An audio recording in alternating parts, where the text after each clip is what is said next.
Hola, mi nombre es Paola Jaramillo. Yo soy de Colombia, soy periodista. Empecé en Carolina del Norte en el 2005 aproximadamente, trabajando en La Conexión. Ahí trabajé durante 10 años como editora, reportera. Luego pasé al periódico La Noticia, ahí trabajé cerca de 2 años y medio. Y en el 2018, junto con mi compañero Walter Gómez, decidimos emprender un nuevo camino y abrimos Enlace Latino en sí. Básicamente, Enlace Latino en sí es la primera plataforma de noticias digital sin fines de lucro en español que hay en el estado. Y nuestro enfoque es la política local y estatal, la inmigración y los asuntos comunitarios. Todo es en español. Publicamos nuestro contenido a través de Enlace Latino en sí, www.enlacelatinoenc.org. Es a través de un website. También tenemos nuestro newsletter semanal que se llama La Tortilla.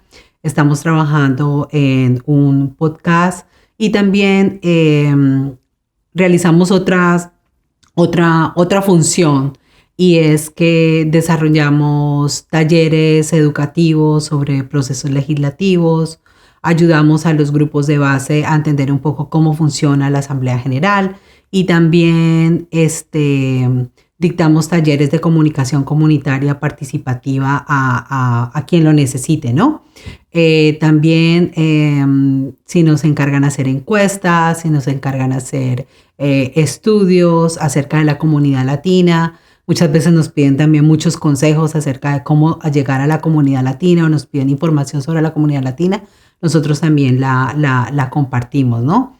Entonces, durante 15 años trabajamos, bueno, yo trabajé en dos medios de comunicación, pero durante todo ese tiempo fuimos aprendiendo que había algo que faltaba mucho en nuestra comunidad y era el acercamiento a lo que sucedía o a lo que sucede en la Asamblea General Estatal, al conocimiento de la parte política, de cómo funcionaba la parte política en el Estado, y más que todo con énfasis en cómo es el proceso electoral.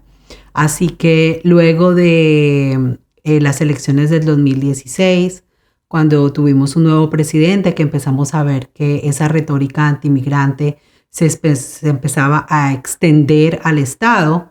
No quiere decir con esto que antes no existiera, pero tal vez se ahondó más la problemática. Entonces, junto con Walter decidimos que era momento de buscar qué otra cosa más nosotros podíamos hacer como periodistas. Y para eso necesitábamos independizarnos, necesitábamos crear nuestro propio medio y crear nuestra propia marca. Y así es que nació Enlace Latino en sí. Los primeros 6 meses en septiembre del 2018 comenzamos. Los primeros meses fueron meses de mucho entrenamiento, de mucha educación. Aprendí a hacer cantidades de cosas que pues no sabía hacer anteriormente. Y fue también aprender esa parte, ese otro lado, que es cómo sacar adelante un medio de comunicación. En este caso, un medio de comunicación sin fines de lucro, nativo, digital.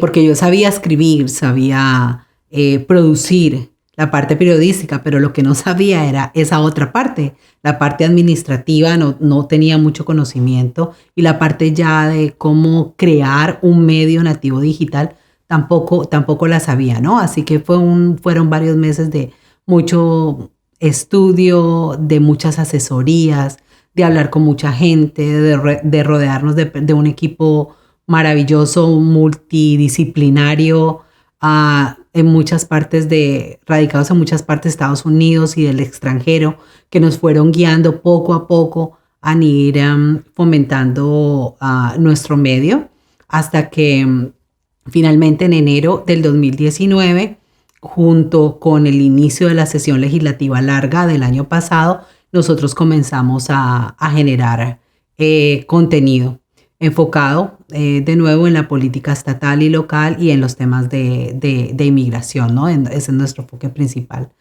actualmente. Bueno, pero ¿cómo empecé? Yo soy comunicadora social, periodista graduada en Colombia. En Colombia me dediqué a la comunicación organizacional en las empresas, pero cuando llegué aquí tuve que desarrollar diferentes actividades no relacionadas con mi carrera. Luego tuve la fortuna de toparme con una señora que había sido mi jefe en Colombia y que estaba acá trabajando en la conexión. Así que la conecté a ella, le dije, bueno, Gilma, aquí estoy. Si algún día necesitas algo, pues me llamas. Inicié con ellos primero en ventas, pero definitivamente las ventas no eran lo mío, así que me retiré unos meses, poquitos meses, y luego coincidió de que ellos necesitaron un reportero y ella me llamó. Recuerdo muy bien que cuando me dio mi instrucción, me enseñó el periódico y me dijo, bueno, mira, el periódico está dividido en esta y en esta sección. Los deadlines son tales días. Esto se debe entregar a tal día, a tal hora. Me enseñó la mecánica, me dijo, pero ahí está y dale. Y yo, ¿y ahora cómo empiezo? Porque totalmente nueva en el sistema, no conocía muy bien, o sea, no conocía nada de cómo funcionaba esto acá.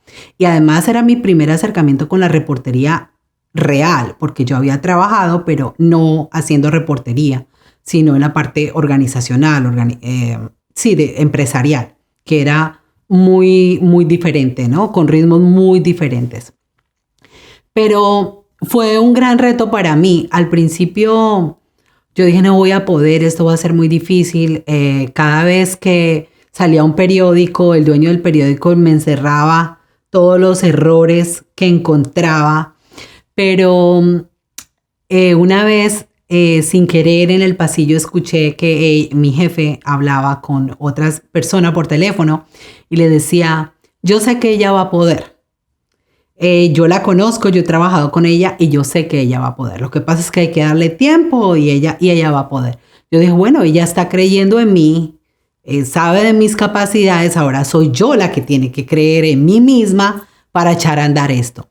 Estuve sola durante 4 años en la conexión haciendo el periódico, básicamente sola. Teníamos apoyo de un señor que nos ayudaba los fines de semana cubriendo algo de deportes.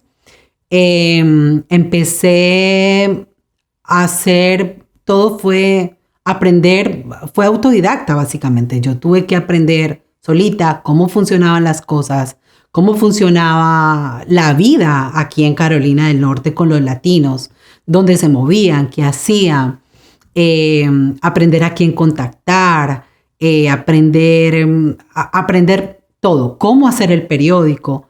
Y a los pocos meses de yo estar, la persona que me había contratado, que era la editora, se fue y el presidente del periódico no contrató a nadie más. Así que yo me quedé, ahora sí, sola durante 4 años. Recuerdo que entraba a trabajar solita, ellos no me lo exigían así, yo me lo autoimponía. 6:30 de la mañana o 6 de la mañana hasta las 6:30 de la tarde, todos los días me llevaba trabajo para mi casa, trabajaba sábados y domingos. Fueron años duros. Luego ahí tuvimos la posibilidad de contratar a alguien más y es cuando llega Walter. Entró solo a cubrir la parte de deportes, pero poco a poco lo logramos involucrar más. Y ya ahí yo sentí un poco más de apoyo y me sentí un poco más tranquila para ya ahora, después de haber pasado esos 4 años de aprendizaje, empezar a llevar al periódico donde nosotros queríamos llevarlo y posicionarlo. Y entonces ya con el apoyo de Walter, finalmente lo logramos. De hecho, no recuerdo el año, pero tiempo después, nosotros logramos que, por ejemplo, La Conexión fuera elegida y creo que hasta el momento en el área del Triángulo no ha habido ningún otro periódico que fuera elegido como el mejor periódico en español de 30,000 copias o menos en todo el país. Eso lo logramos gracias al trabajo de equipo que hicimos, no solamente con Walter, sino con las otras personas que trabajaban en el periódico. Y de ahí para allá fuimos aprendiendo y fuimos creciendo, fueron empezando a llegar los premios, los reconocimientos nacionales y eso para nosotros fue muy gratificante. Y todo eso, toda esa etapa de aprendizaje durante 10 años fue lo que me dio a mi pie junto con Walter a ir pensando, ir soñando en qué podíamos ir haciendo algún día, en algún momento. Lo que pasa es que siempre lo dejábamos, bueno, para después, ¿no? Para después, porque estábamos cómodos, estábamos en nuestra zona de confort, manejábamos, ya habíamos logrado armar un equipo como nosotros queríamos, ya sabíamos la mecánica, estábamos contentos, así que no lo veíamos necesario.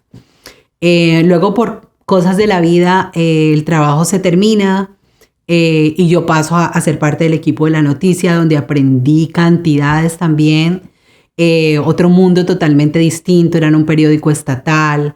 Tuve un editor fabuloso al cual le aprendí muchas cosas lindas, entre las cuales que me decía que no había nada fácil porque yo utilizaba mucho eso. Es que es muy difícil, aunque yo no quería decir por la dificultad del trabajo, sino porque él me decía, es que no hay nada fácil.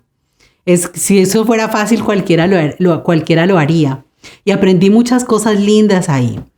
Estuve en muchos seminarios que La Noticia organizaba de empoderamiento y eso me dio a mí eso que yo necesitaba, ese impulso que yo necesitaba para decir, yo puedo.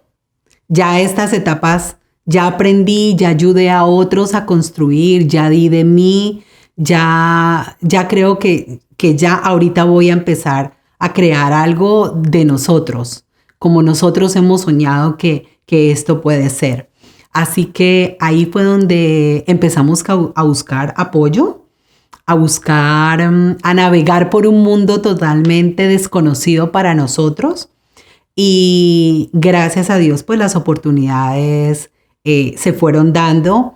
Gracias a todo ese trabajo que durante años hicimos en los periódicos anteriores, todo lo que sembramos durante todos esos años, eso nos permitió que se abriera una ventana. Y cuando una fundación de Washington, D.C. vino a abrir un proyecto periodístico en Carolina del Norte que se llama NC News Lab, alguien que nos conocía nos avisó y nos dijo, mira, se abre esta posibilidad aquí, van a hacer un laboratorio de noticias acá, van a ensayar a ver cómo apoyan el ecosistema de noticias en Carolina del Norte. Y yo le dije a Walter, pues este es nuestro momento. No sabemos nada de esto, no conocemos nada de esto, pero vamos a empezar a buscar apoyo de gente que nos pueda guiar para ver cómo comenzamos. Entonces, dimos con gente muy linda que nos ayudó muchísimo a guiarnos, a ayudarnos a crear las propuestas, a presentar nuestro trabajo. Lo hacíamos nosotros solos. Luego ahora que leo la propuesta me río y porque he aprendido mucho en este tiempo y cuando la leo digo, Dios mío, tú estabas conmigo porque en realidad eran errores, había muchos vacíos. Pero lo que estaba puesto ahí era ese sueño de nosotros. Así que yo creo que ese sueño fue el que convenció a esos inversores o a estas fundaciones que le estaban apoyando, esta fundación que le estaba apoyando al periodismo independiente y conseguimos nuestro primer grant. Eso fue a mediados del 2018, pero esperamos un tiempo prudencial para formar un equipo porque no solamente fue un grant, sino que ellos también nos dieron una tutoría, nos consiguieron una consultora, y ella fue la que nos guió en cómo lanzar el medio. Todavía nos falta mucho, pero ella nos ayudó en crear nuestra visión, nuestra misión, nuestros objetivos, nuestro plan de trabajo. Todo esto que cuando trabajas en un medio como reportero, como fotógrafo o en esa otra parte, no tienes ni idea. Y que yo en realidad tampoco tenía ni idea. Pero si no hubiera sido de esa forma, yo creo que no hubiéramos logrado lo que en tan corto tiempo hemos logrado hasta ahora. Así que, y ahí comenzamos. Luego yo me retiré del trabajo donde estaba. Estaba muy asustada porque decir, esto es algo totalmente nuevo y si fracasa, y si no conseguimos más fondos, y si no nos apoyan más, ¿qué pasa? ¿Qué voy a hacer? Entonces conseguí en mi familia ese apoyo que necesitaba, que me dijeron, hágale, láncese que usted puede y eso van a venir mejores cosas. Y si no, luego miramos qué nos ponemos a hacer. Pero no se ponga a pensar en ¿y qué pasará después? Trabaje y piense en cómo sacar adelante esto que tiene ahora. Y así que así lo hice. Junto con Marta le dije, hagámosle. Empezamos a aprender, nos lanzamos y así fue como comenzamos y hemos logrado pues llegar en corto tiempo, gracias a Dios, hasta lo que hemos podido lograr hasta ahora. ¿Cómo ha crecido nuestra comunidad? ¿Cómo ha evolucionado nuestra comunidad latina en todos estos años? La comunidad latina ha crecido enormemente, pero ha madurado enormemente también, a su vez. Yo recuerdo que cuando yo estaba aprendiendo cómo trabajar con la comunidad latina y cómo trabajar en el medio, la comunidad era mucho más rural, le costaba un poco más, le costaba trabajo, era un reto para ellos adaptarse a la sociedad norteamericana o al ritmo de vida de esta sociedad, a las costumbres de esta sociedad. Pero era una comunidad que era bienvenida. En esta área del este, nuestra comunidad se desempeñaba mayormente en la construcción y en el trabajo agrícola. Poco a poco se fueron desempeñando más en las zonas en el área de los servicios y en el área de la construcción, ¿sí? Siempre ha sido así. Pero hubo un problema muy grande, fue que en el 2006 la Asamblea General eliminó las licencias de conducir para la gente que estaba indocumentada. Entonces, esto generó un problema grave en la sociedad. Un problema económico para las empresas, un problema económico para los negocios, inclusive para los bancos, para tú rentar una casa, para movilizarte, porque esto se mezcló con la puesta en marcha de un programa de deportación que se llama el 287G, que entró primero en vigencia en el condado de Mecklenburg en el 2006, pero en el 2008 se extendió al condado de Wake. Así que eso empezó a ser un colador impresionante, donde empezaron las autoridades a arrestar miembros de nuestra comunidad porque sí y porque no. Porque volteaste, porque me miraste, porque se cayó una luz, porque el carro está mal lavado, porque está limpio, por lo que fuera. Todo era una excusa para poder arrestar miembros de nuestra comunidad y eso creó un temor grandísimo en nuestra gente.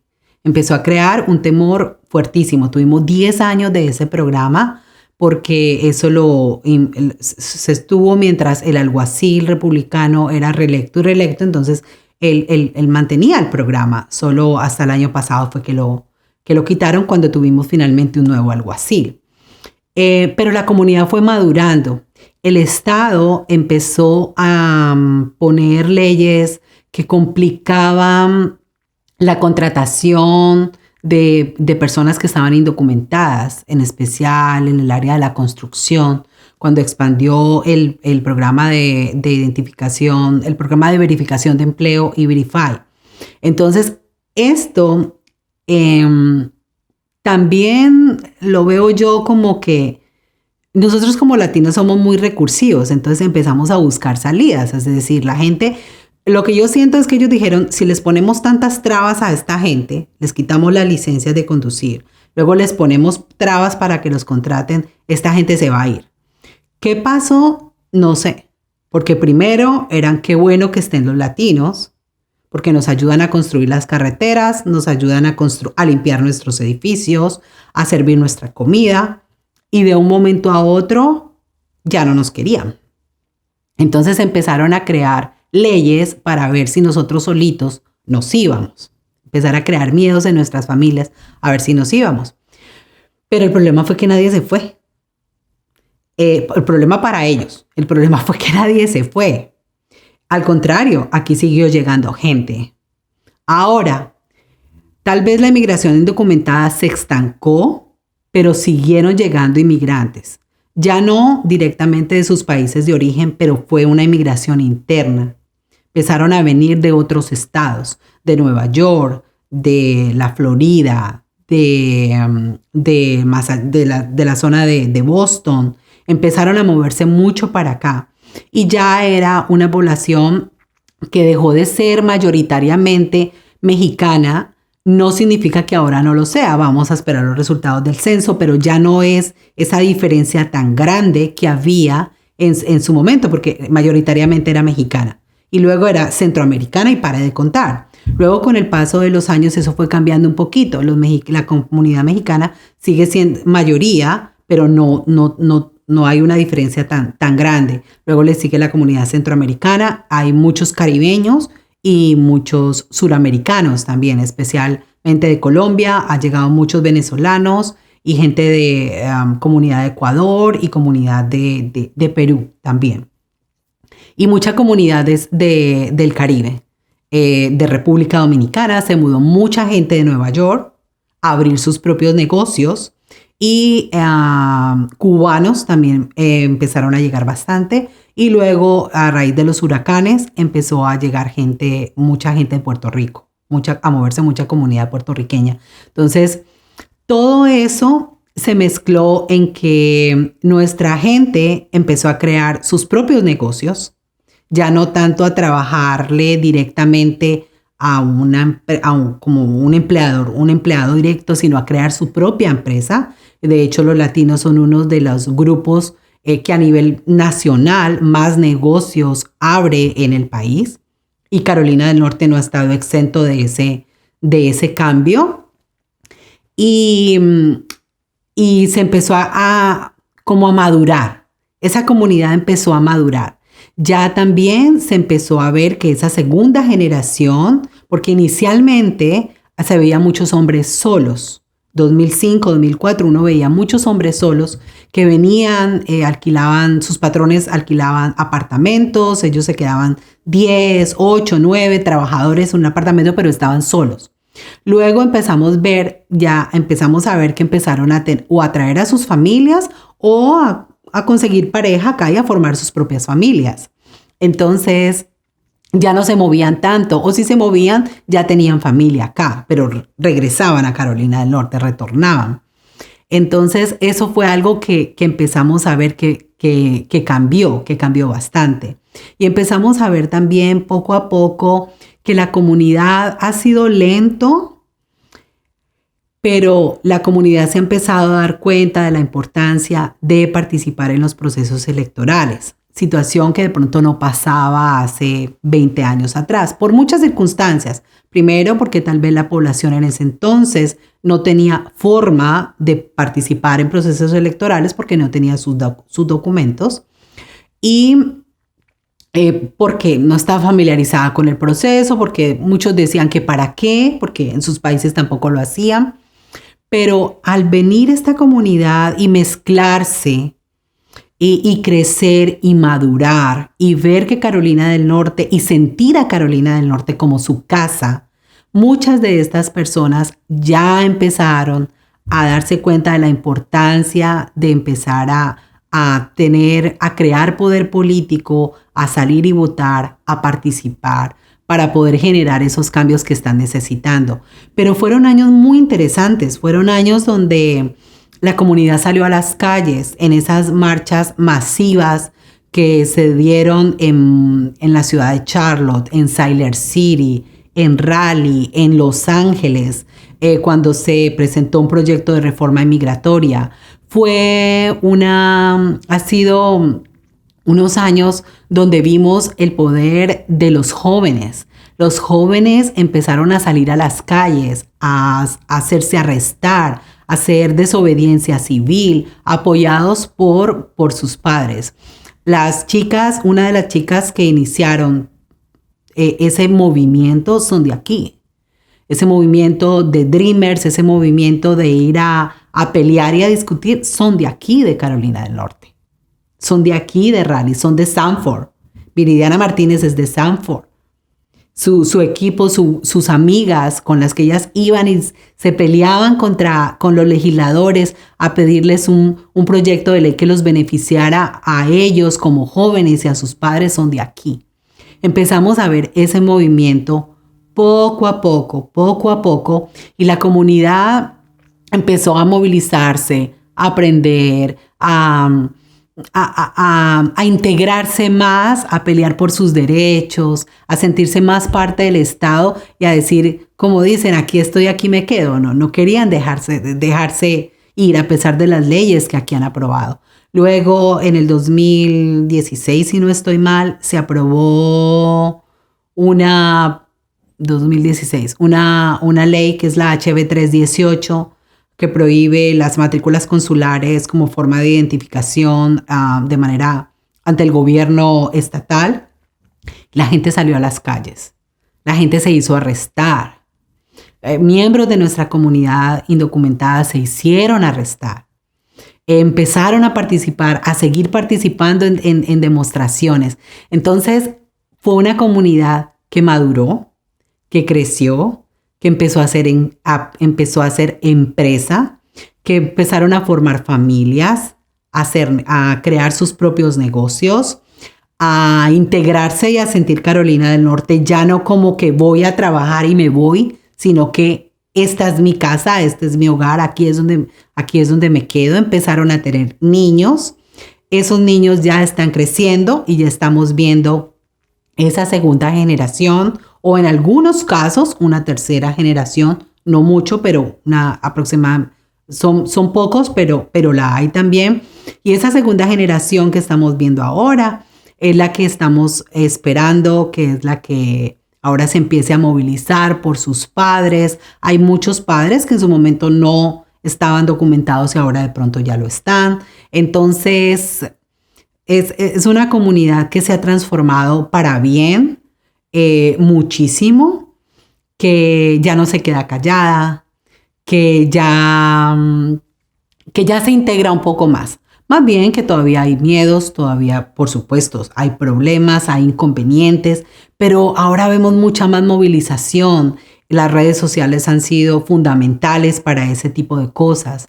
La gente se está preocupando cada vez más por conocer sus derechos, por saber qué hacer, sobre protegerse. Entonces, todo eso son cambios que hemos visto durante todos estos años, que en su comienzo, cuando yo vine acá, no veía una comunidad más apagada, más reservada, un poquito más temerosa, y creo que durante todos estos años ha crecido, pero se ha desenvuelto muy bien. Más bien que tenemos muchos retos, que tenemos muchas cosas que mejorar, que cambiar, pero pues que somos una comunidad.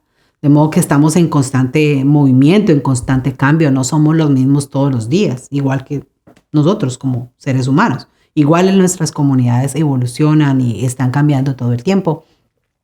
Entonces, pero más o menos eso es lo que yo he percibido a grandes rasgos durante estos años conociendo a nuestra comunidad. Bueno, entonces, luego de todos estos años viendo a la comunidad, trabajando con la comunidad y siendo parte de la comunidad, es que nosotros decidimos que definitivamente teníamos que trabajar con un medio de comunicación o crear un medio de comunicación que fuera sin fines de lucro, pero que regresara de nuevo a ese periodismo comunitario, a ese periodismo donde escuchamos a la gente, donde escribimos lo que la gente también necesita, no solamente lo que nosotros creemos que se necesita, y esa información que ayuda a nuestra comunidad a empoderarse, porque lo que queremos es que finalmente nuestra comunidad se siga involucrando en los procesos cívicos para poder que pueda tomar decisiones acertadas y para poder que pueda generar los cambios que finalmente le beneficien como comunidad, porque desde nuestra perspectiva, si la comunidad no se involucra, si la comunidad no se informa, si la comunidad no se educa, si la comunidad no participa en esos procesos cívicos, entonces le va a quedar muy difícil seguir escalando, indistintamente si tiene o no tiene documentos. Es sentir que es algo que ellos pueden hacer, que ellos pueden hacer parte de. Y lastimosamente, cuando tú trabajas en un medio de comunicación tradicional, el papel hay que llenarlo. Sí, entonces tú tienes que llenarlo con historias. Y las historias son variadas, no puede ser monotemático porque puedes aburrir a tu lector. Sin embargo, para nosotros eso no fue un impedimento, al contrario, nosotros pensamos, ok, hay algo que le hace falta a nuestro lector. Y creemos que lo que le hace falta a nuestra comunidad, lo que le hace falta al lector es un poco más de información acerca de toda la parte de los procesos políticos, todo lo que está pasando a nivel local y a nivel estatal. Porque al final del día, ahí es donde se toman las decisiones que nos afectan a todos, con o sin documentos. Las leyes que se aprueban a nivel estatal, de todos los índoles. Aquí no hay una ley que diga, esta ley solo afecta a los blancos que viven en el barrio 5 y esta ley a los afroamericanos que viven en tal parte. No, las leyes nos afectan a todos, de una o de otra manera. Lo que se aprueba en la Junta de Comisionados, en los consejos municipales de nuestras ciudades, son cosas que nos afectan a todos. Y nosotros como latinos podemos ayudar a hacer diferencias, más que todo en procesos o en votaciones cuando hay diferencias cuando un candidato y otro están muy pegados en los resultados. Entonces ahí nuestro voto es fundamental. De hecho, nuestro gobernador actual le ganó a su rival, que era el gobernador republicano pasado, por 10,000 votos. Esos 10,000 votos fueron los votos latinos, porque votaron mucho más de 10,000. En esta oportunidad son ejemplos palpables de cómo nosotros podemos tener ese poder. Pero la gente no lo ve así. Así que parte de nuestro trabajo, de lo que nosotros queremos hacer es que la gente sienta que sí hace parte de, que esa información sí le tiene que interesar, sí le tiene que importar, que se tienen que empoderar, que se tiene que involucrar. No importa si no tiene documentos, hay muchas formas de involucrarse y de ayudar para finalmente tener los cambios que necesitamos como comunidad y que nos lleven por el camino que nosotros necesitamos que como comunidad nos lleve, ¿no? Entonces, esa es parte de eso es el porqué de nuestro enfoque de Enlace Latino. Estamos muy agradecidos porque hemos sido muy bendecidos con muchas colaboraciones, muchos colegas como ustedes que nos han abierto las puertas para hablar de nosotros, hablar de nuestro proyecto, así colegas en otras partes del estado. Así que estamos bastante felices y finalmente estamos trabajando duro y poco a poco en la gran visión que nosotros tenemos, que es que Enlace Latino se convierta en el medio de comunicación sobre política e inmigración en español de referencia en Carolina del Norte, no solamente para nuestra comunidad latina, sino para otras comunidades.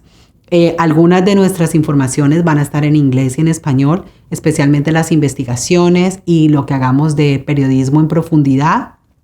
Tenemos una sección que se llama Lado B y ahí ponemos nuestras historias largas. Entonces vamos a empezar a tener esa sección también en inglés y en español. Las historias que hagamos en periodismo de soluciones también vamos a tenerlas en inglés y en español y nuestras investigaciones también. Porque al final del día con nuestras investigaciones lo que queremos es que a nivel gubernamental y a nivel de Asamblea General en algún momento se generen propuestas de ley que cambien y que ayuden a nuestras comunidades a mejorar esos inconvenientes que están teniendo. En especial en este punto en particular que es cómo el sistema de manejo de emergencias de la zona este o del estado funciona para comunidades que hablan español, básicamente, ¿no? comunidades muy solas, muy deprimidas, que no tienen ninguna información y que les cuesta bastante recuperarse. Entonces, esto no lo estamos haciendo solos, lo hacemos en conjunto con grupos de aliados que nos han colaborado muchísimo, los cuales estamos muy agradecidos por toda la forma en que trabajan, en que nos han abierto las puertas. Y eso es algo que también hemos aprendido, ¿no? Que necesitas hacer periodismo en colaboración. Es imposible estar en todas partes al mismo tiempo. Necesitas tener aliados, necesitas trabajar en conjunto con organizaciones, con miembros de la comunidad, con grupos comunitarios, con iglesias, con otros medios de comunicación. Eso es algo que está pasando ya en la comunidad, en los medios de comunicación anglosajones. Están trabajando de manera colaborativa, algo que no se veía antes. Nosotros estamos haciendo parte de un grupo colaborativo de medios de comunicación en inglés en el estado. Vamos a ser parte de ellos. Está el News and Observer y otra serie de periódicos estatales en inglés, porque necesitamos trabajar de manera colaborativa, no hay otra. En Charlotte tenemos muchos aliados que trabajan con nosotros en español. Así que para allá apuntamos, en seguir brindándole la información bien explícita, información de utilidad que la comunidad necesite. Otra de nuestros planes es que estamos trabajando en abrir una sección de preguntas y respuestas, porque nos llegan muchos mensajes de WhatsApp relacionados con información consular. Así que estamos en el proceso de trabajar con consulados, de acercarnos a los consulados para mirar de qué manera podemos empezar a tener esas respuestas que nuestra comunidad nos hace todos los días, especialmente la comunidad de El Salvador, sobre diferentes cosas relacionadas con los procesos consulares. Eso es algo también que vamos a empezar a trabajar en próximamente, ¿no? Estamos a la espera de contratar nuevo personal, así que si hay alguien que vea este mensaje, que esté viendo esta entrevista, un periodista, hombre, mujer, quien sea, que hable español, inglés, o que escriba en español y en inglés, o en español, o no escriba muy bien en español, pero quiera escribir en español y esté interesado en trabajar con nosotros, nosotros estamos necesitando personal para trabajar, sea freelance o part-time, para trabajar con nosotros ahora inicialmente, no solamente en la parte periodística, sino en la organización de todos estos eventos que vamos a tener.